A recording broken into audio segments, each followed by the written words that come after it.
पंचायत में विराजे हुए सभी इस संघर्ष समिति के पदाधिकारी सामान्य लाल सिंह जी और तमाम पदाधिकारी और गांव-गांव ढाणी-ढाणी पूरे राजस्थान के अलग अलग जिलों से आए हुए बड़े बुजुर्गों, युवा साथियों, आप सबका जोधपुर में बहुत बहुत स्वागत करता हूं।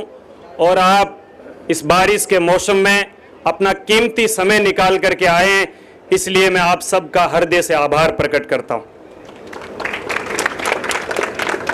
साथियों, आप सब ने सोशल मीडिया के माध्यम से सुना भी होगा, देखा भी होगा कि मैं पिछले 3 दिन से भूख हड़ताल पे बैठा था। हमारे जय नारायण व्यास यूनिवर्सिटी ने जो गांव ढाणी से आने वाले स्टूडेंट हैं उनकी फीस को 3 गुना बढ़ा दिया था।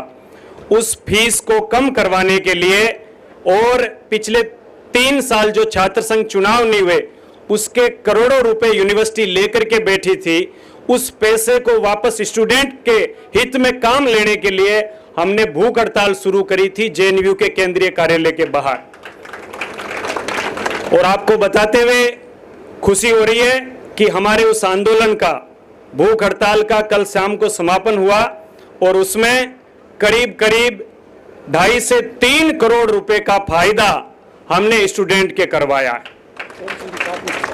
और आपके समाज के भी भाई ओम सिंह जी देवासी और अन्य छात्र नेता भी हमारे साथ में थे।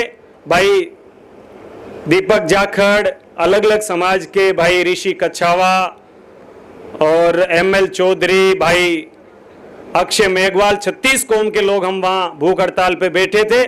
तो उस वजह से थोड़ी शारीरिक कमजोरी है, लेकिन कितनी भी कमजोरी आ जाए, हमारा जो मकसद था कि 4 अगस्त को महापंचायत करनी है, तो उस महापंचायत के दिन हम सब लोग यहां मौजूद हैं। और आज आप सब के माध्यम से रेलवे विभाग को यह चेताना चाहते हैं कि आप एक बार फिर गलती कर रहे हो, राइका समाज को हल्के में ले रहे हो, जो आपकी बहुत बड़ी भूल है। बहुत बड़ी भूल कर रहा है रेलवे विभाग। ये किसान कौम है, पशुपालक समाज है और ये 36 कौम को साथ लेकर के चलने वाला समाज है। गांव में हो सकता है दूसरी जातियों के बीच में कोई वैमनस्य हो, कोई लड़ाई हो, आपस में झगड़ा हो, लेकिन देवासी समाज पूरे राजस्थान में एक ऐसा समाज है जिसको 36 कौम प्यार करती है। 36 कौम, इस देवासी समाज के साथ 36 कौम के लोग हैं। और मैं निवेदन करना चाहता हूं, जिस दिन महा आंदोलन होगा उस दिन देवासी समाज के साथ साथ अन्य जातियों के लोगों को भी हम लेकर के आएंगे और इस आंदोलन को मजबूती देंगे। ऐसा नहीं है कि हम कोई जबरदस्ती आपसे कोई मांग मनवाना चाहते हैं। राई का बाग हमारा अधिकार है, हमारा मान है, सम्मान है, स्वाभिमान है, हमारे समाज की धरोहर है और इसको हम व्यर्थ नहीं जाने देंगे। इस सोशल मीडिया के जमाने में रेलवे मंत्री और जितने लोग रेलवे विभाग के सुन रहे हैं, मैं आपको चेताना चाहता हूं कि अब आंदोलन उग्र होने की ओर बढ़ रहा है। 11 तारीख को आपके पुतले जलेंगे जिला लेवल पर। 24 अगस्त को मोदी जी जोधपुर आ रहे हैं। उनके सामने कैसे मांग रखनी है, उनका विरोध कैसे करना, इसकी भी प्लानिंग पूरी समिति बैठी है, वो भी बनाएगी।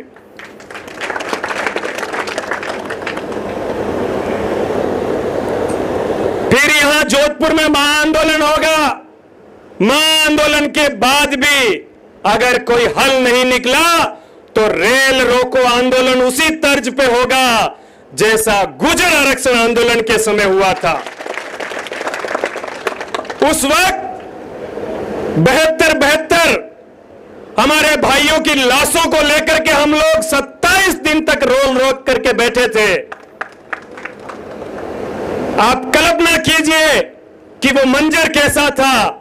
और उसी आंदोलन की बदौलत आज हम सब लोग जो हमारे युवा साथी हैं, ये हजारों की संख्या में सरकारी भर्ती के अंदर लगे और लाखों लोग लाइन में लगे हुए हैं कि हमें भी अपने शिक्षा के माध्यम से इस आरक्षण जो हमें मिला है इसके माध्यम से अपने जीवन को सफल बनाना है।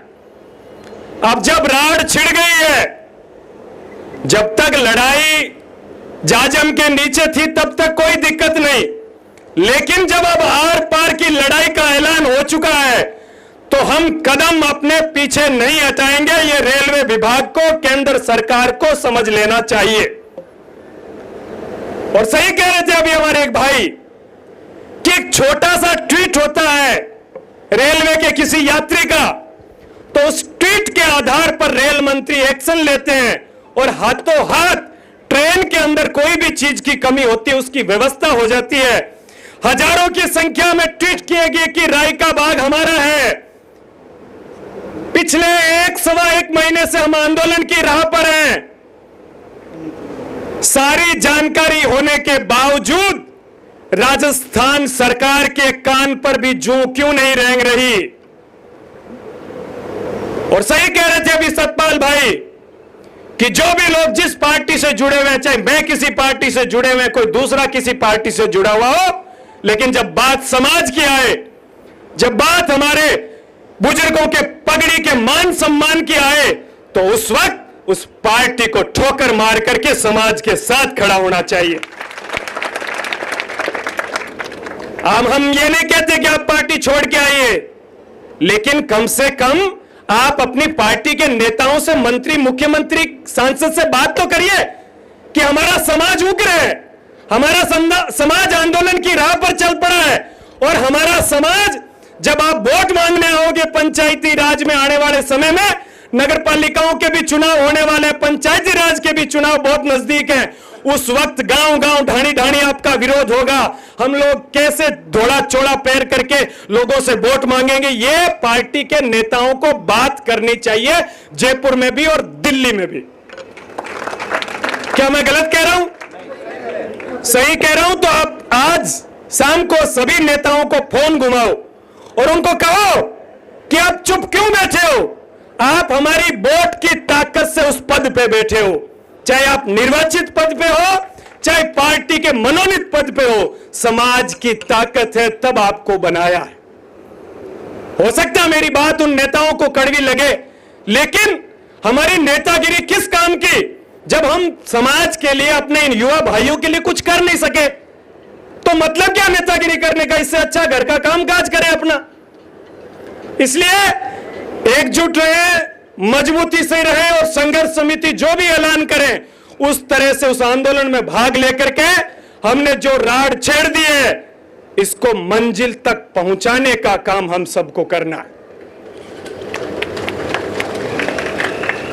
कि सिर्फ हंगामा खड़ा करना मेरा मकसद नहीं है, सिर्फ हंगामा खड़ा करना मेरा मकसद नहीं है कि मेरे सीने में ना सही तेरे सीने में सही, पर हो कहीं तो आग, वो आग जलनी चाहिए कि इस हिमालय से अब कोई गंगा निकलनी चाहिए। सिर्फ हंगामा खड़ा करना मेरा मकसद नहीं, मेरी कोशिश है कि ये सूरत बदलनी चाहिए, ये सूरत बदलनी चाहिए। आज आप सब लोग आक्रोश में हो, गुस्से में हो, और जो गांव ढाणी में बैठा किसान है वो आज बारिश की वजह से अपने पशुपालन को छोड़ करके, खेती को छोड़ करके आज यहां नहीं आ पाया है, लेकिन उसके मन में भी आज जोश है कि मेरा समाज, मेरे समाज के पंच पटेल नेता वहां जोधपुर में महापंचायत कर रहे हैं। आपने इस अवसर पर मुझे अपनी बात रखने का मौका दिया, इसलिए मैं पूरी आयोजन समिति का, पूरे रायका समाज का, संघर्ष समिति का बहुत बहुत हृदय से आभार प्रकट करता हूं। बहुत बहुत धन्यवाद। राम